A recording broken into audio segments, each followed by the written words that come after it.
Welcome to Chitra's cooking feast. இன்றைக்கி வீடியோவில் இட்லி தோசைக்கு நல்ல அட்டகாசமான சுவையில் கத்திரிக்காய் தக்காளி கடையில் சூப்பராக நம்ம எப்படி சேர்ந்து பார்க்க போகிறோம்.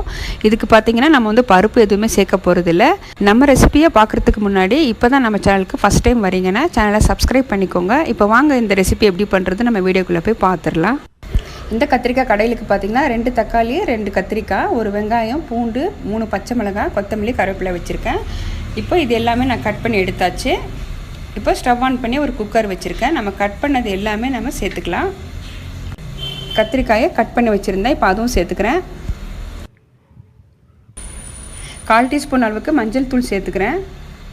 ஒரு கொத்து கருவேப்பிலை, ஒரு கைப்பிடி அளவுக்கு கொத்தமல்லி சேர்த்துக்கலாங்க. இந்த கொத்தமல்லி ஃப்ளேவர் ரொம்பவே நல்லாயிருக்கும்.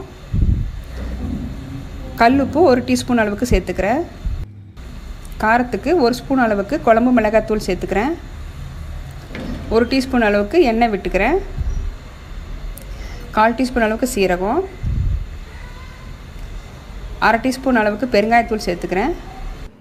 இந்த கடைகளுக்கு தேவையான அளவுக்கு தண்ணி விட்டு குக்கர் க்ளோஸ் பண்ணி ஒரு 2 விசில் விட்டு எடுத்துக்கலாம். இப்போது நான் 2 விசில் விட்டுருக்கேன். ஸ்டீம் அடங்கினதை நம்ம ஓப்பன் பண்ணிக்கலாம். இப்போ குக்கர் ஓப்பன் பண்ணிக்கலாங்க. தக்காளி கத்திரிக்காய் நல்லா வெந்திருக்கு. இப்போ தண்ணியை வடிச்சிட்டு நம்ம கடைஞ்சிக்கலாம். ஒரு மேஷர் வச்சு நல்லா கடைஞ்சிக்கிறேங்க. நம்ம இந்த கடையில் பார்த்திங்கன்னா ஒரு 10 நிமிஷத்தில் ரெடி பண்ணிக்கலாங்க. எப்போவுமே சட்னி சாம்பார்னு சாப்பிட்டு போர் அடிச்சிருந்தால் நீங்கள் இந்த கடையில் ட்ரை பண்ணுங்கள், ரொம்ப டேஸ்ட்டாக இருக்கும்.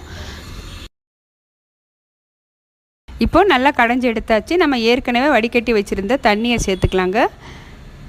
குக்கரில் இருந்த கடையில் நான் பாத்திரத்தில் மாற்றிக்கிறேன்.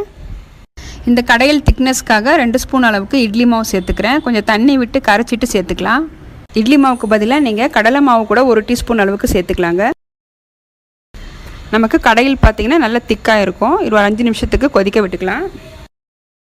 தாளிப்புக்கு எண்ணெய் விட்டு கடுகு, உளுந்து, சீரகம், கருவேப்பிலை சேர்த்துக்கிறேன். இதை கலந்துட்டு கடைசியாக ஒரு கைப்பிடி அளவுக்கு கொத்தமல்லி சேர்த்துக்கலாங்க. நம்ம கொத்தமல்லி வாசத்தோட இந்த கடையில் ரொம்ப டேஸ்ட்டாக இருக்கும். இப்போது காலையில் டிஃபனுக்கு பார்த்திங்கன்னா இட்லியும் ஊற்றி ரெடியாக இருக்குங்க. கடை இட்லி அரிசியும் ரேஷன் பச்சரிசியும் சேர்த்து செஞ்சுருக்கேன். இட்லி பாருங்கள் எந்த அளவுக்கு சாஃப்டாக இருக்குன்னு. நம்ம சேனலில் நிறைய இட்லி வீடியோ நான் போஸ்ட் பண்ணியிருக்கேன். நீங்கள் அந்த மெஷர்மெண்ட் யூஸ் பண்ணி செஞ்சு பாருங்கள். இட்லி ரொம்ப சாஃப்டாக வரும். நல்ல சூடான இட்லிக்கு தக்காளி கத்திரிக்காய் கடையில் ஒரு 3 கரண்டி ஊற்றி தாராளமாக நம்ம தொட்டு சாப்பிடும்போது டேஸ்ட் ரொம்ப நல்லாயிருக்குங்க. கண்டிப்பாக மிஸ் பண்ணாமல் ட்ரை பண்ணி பாருங்கள். இந்த வீடியோ உங்களுக்கு பிடிச்சிருந்ததுன்னா வீடியோக்கு லைக் பண்ணுங்கள். நம்ம சேனலை சப்ஸ்கிரைப் பண்ணி சப்போர்ட் பண்ணுங்கள். தேங்க்ஸ் ஃபார் வாட்சிங்.